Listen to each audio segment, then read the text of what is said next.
নেপালে আয়োজিত আন্তর্জাতিক ক্যারাটে চ্যাম্পিয়নশিপে ভারতের প্রতিযোগীদের অসাধারণ সাফল্য অর্জন।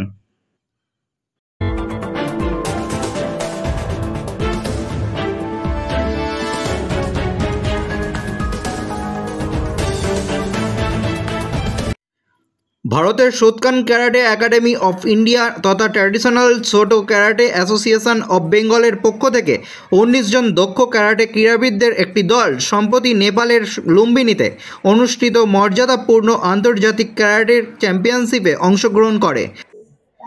অ্যাসোসিয়েশনের সভাপতি অধ্যাপক ডক্টর মৌসুমী পালের নেতৃত্বে দলটি অসামান্য প্রতিভা প্রদর্শন করেছে। তারা বিশ্বজুড়ে শীর্ষ ক্রীড়াবিদদের সঙ্গে লড়াই করে ভারতের মর্যাদা রক্ষা করেছে। এখানে আয়োজক দেশ নেপাল ছাড়াও ভারত, শ্রীলঙ্কা, বাংলাদেশ ও ভুটানের প্রতিযোগীরা অংশগ্রহণ করেন। ভারতের 19 জন প্রতিযোগীর মধ্যে একজন বিশেষ চাহিদা সম্পন্ন শিশু সৌরদীপ পান্ডা। তিনি একটি রৌপ্য পদক এবং একটি তাম্র পদক জয় করে এটাই প্রমাণ করে যে বিশেষ চাহিদা সম্পন্ন শিশু হলেও স্বাভাবিক ছেলেমেয়েদের সঙ্গেও লড়াই করা যায়।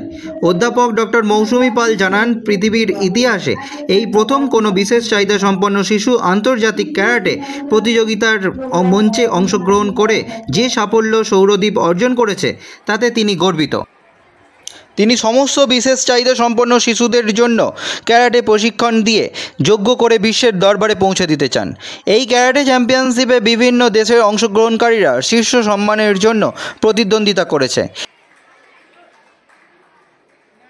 ট্র্যাডিশনাল ছোটো ক্যারাটে অ্যাসোসিয়েশন অফ বেঙ্গলের প্রতিনিধিত্বকারী ভারতীয় দল দুটি ইভেন্ট জুড়ে অসাধারণ দক্ষতা এবং ক্রীড়ানুষ্ঠান প্রদর্শন করেছে। মোট 3টি বিভাগে 19টি পদক আসে। এর মধ্যে 11টি স্বর্ণপদক, 9টি রৌপ্য পদক এবং 18টি তাম্র পদক রয়েছে। সামগ্রিকভাবে নেপালের দল প্রথম স্থান অধিকার করেছে, ভারতীয় দল দ্বিতীয় স্থান এবং ভুটানের দল তৃতীয় স্থান অধিকার করেছে।